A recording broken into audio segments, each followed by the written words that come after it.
Cara valuasi saham IPO. Kira-kira mahal atau murah sih? Ini adalah bagaimana cara kita mengestimasi valuasi antara nilai PER dan juga PBV saham IPO.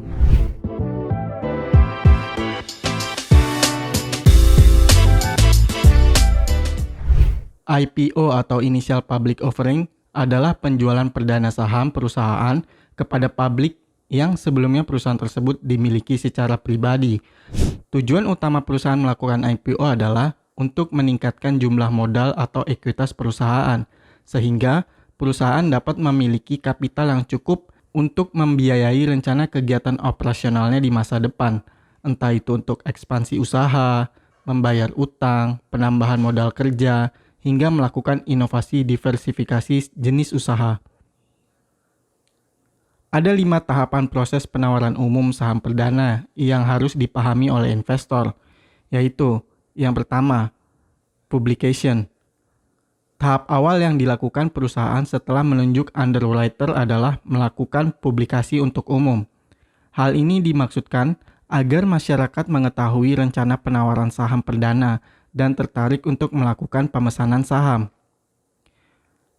Kamu bisa membaca prospektus awal dari emiten yang go public untuk menganalisa fundamentalnya. Semakin lengkap informasi yang dimiliki oleh seorang investor, maka semakin baik keputusan yang diambil dalam memilih saham IPO. Yang kedua ada book building atau penawaran awal. Book building adalah saat di mana seorang investor memutuskan untuk melakukan pemesanan saham IPO. Jadi, retail investor seperti kita bisa ikut membeli dan menjadi bagian dari kepemilikan perusahaan. Ciri khas masa book building adalah perusahaan ini masih ada rentang harganya, jadi belum ada harga yang pasti. Misalnya harga yang ditawarkan adalah rentang 500 sampai 600. Kemudian ada offering atau penawaran umum. Offering adalah waktu di mana emiten telah efektif memperdagangkan sahamnya di bursa efek setelah mendapat persetujuan OJK. Saat offering, ini harganya sudah fix, bukan berupa rentang harga lagi. Untuk calon investor yang belum sempat melakukan pemesanan saham di masa book building, bisa langsung memesan di masa offering ini. Pada masa offering ini juga seorang investor harus sudah menyiapkan dana sesuai jumlah lot yang dipesan. Kemudian ada penjatahan atau allocation.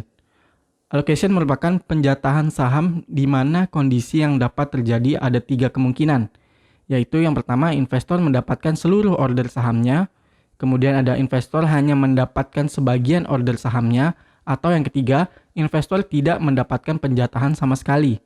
Itu semua tergantung demand dari market, tentunya itu semua yang mengatur juga emiten dan underwriter-nya. Kita sebagai investor retail tidak ada yang tahu pasti.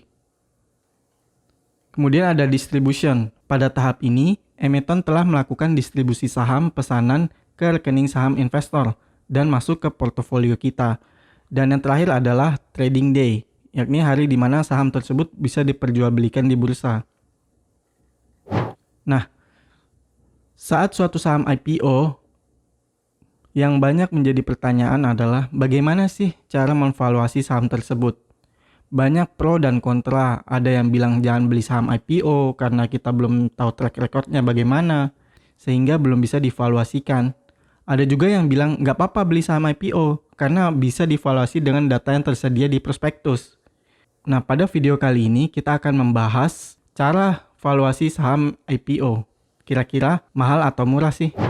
Oke, di sini saya akan mencoba mengilustrasikan bagaimana caranya memvaluasikan saham yang sudah IPO. Teman-teman bisa melihat daftar IPO-nya di aipo.co.id. Di sini saham terakhir yang sudah listing di bursa adalah PT Black Diamond Resources Tbk atau kode sahamnya COL. Kalian bisa langsung klik info lebih lanjut. Nah, di sini ada beberapa informasi yang bisa kalian lihat.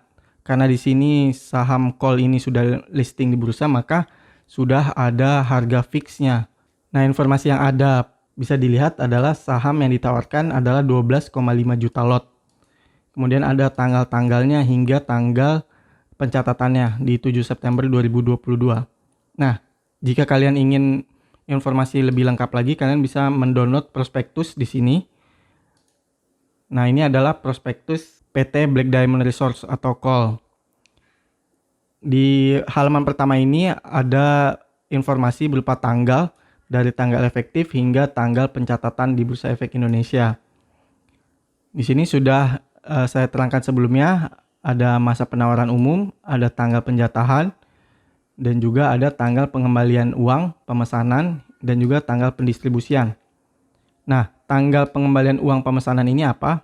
Ini adalah uang yang tidak sesuai dengan jumlah lot yang kita pesan. Tadi kan sudah dibahas sebelumnya bahwa kita bisa saja tidak mendapatkan lot sesuai dengan penawaran yang kita ajukan. Nah, selisihnya itu akan dikembalikan pada tanggal pengembalian uang pemesanan. Kemudian informasi apa saja yang kita butuhkan di prospektus ini? Yang pertama adalah jumlah lotnya. Jumlah lot yang akan di IPO-kan. Itu yang pertama. Kemudian harga penawarannya. Di sini karena sini sudah listing, maka sudah ada harga fixnya. Tetapi di sini kita akan mencoba untuk mensimulasikan pada saat masa book building atau range harga minimal dan juga maksimalnya. Kemudian yang perlu kita perhatikan kemudian, nah informasi yang bisa kita gali selanjutnya adalah jumlah lot setelah IPO.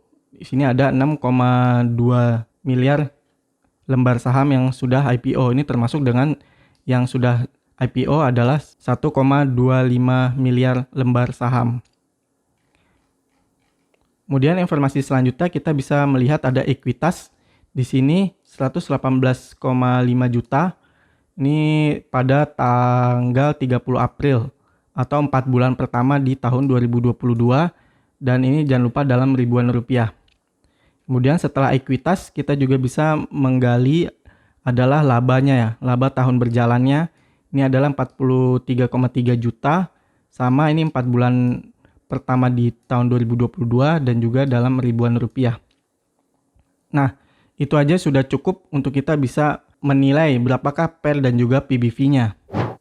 Nah, ini adalah saatnya kita mensimulasikan. Tadi informasi yang sudah kita dapatkan pada prospektus adalah jumlah saham yang IPO adalah 1,25 miliar lembar saham. Kemudian saham totalnya adalah tadi ada 6,25 miliar lembar saham. Dan harga minimal dan juga maksimal pada saat masa book building adalah 100 hingga 130.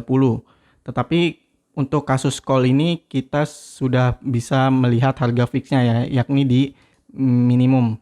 Nah, kemudian tadi informasi selanjutnya ada net profitnya sampai bulan April adalah 43 miliar rupiah. Kemudian ekuitasnya adalah 118,5 miliar rupiah.